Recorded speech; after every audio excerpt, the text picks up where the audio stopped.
আজ পূর্ব ত্রিপুরা সংসদীয় ক্ষেত্রে বিভিন্ন স্থানের মতো ঊনকোটি জেলার কৈলাসহর ও চণ্ডীপুর বিধানসভা এলাকায়ও সকাল থেকেই লম্বা লাইনে দাঁড়িয়ে উৎসবের মেজাজে ভোটদান করছেন সাধারণ মানুষ।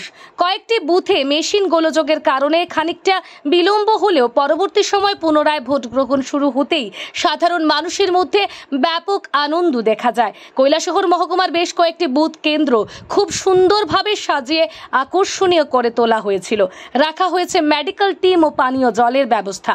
এদিন ধর্মনগরের মন্তলাস্থিত ধর্মপুর স্কুলে নিজের মতাধিকার প্রয়োগ করলেন চণ্ডীপুর কেন্দ্রের বিধায়ক তথা রাজ্যের ক্রীড়া ও যুব বিষয়ক ও সমাজ শিক্ষা দপ্তরের মন্ত্রী টিঙ্কু রায়।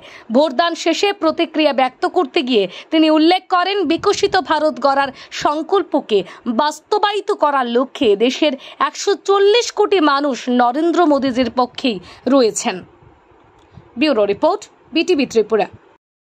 দেখুন, আজকে নির্বাচন হচ্ছে, ফলাফল আপনারা জানেন সবাই, সারা দেশে যে একটা মহল তৈরি হয়েছে, যেভাবে মানুষ বেরিয়ে আসছে আপনারা দেখুন, এত প্রখর তাপ, তারপরেও মানুষ কিন্তু সকাল থেকে লাইনে দাঁড়িয়েছে।